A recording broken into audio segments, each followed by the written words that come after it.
Aïcha deuxième mi-temps wala deuxième round.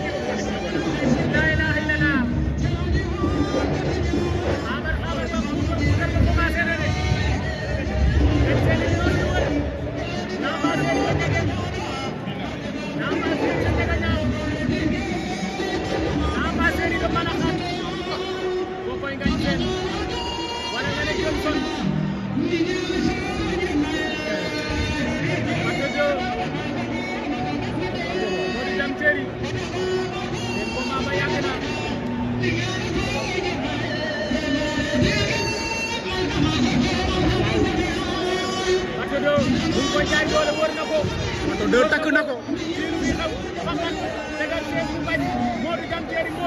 Attention, Bato Modou Jam Terry ñu ngay bëre ci tuuti kal door nañ ko bu bañ. Jam Terry Bato waaye Bato ko mu jax baax na de. Tegal 16 daan na ko.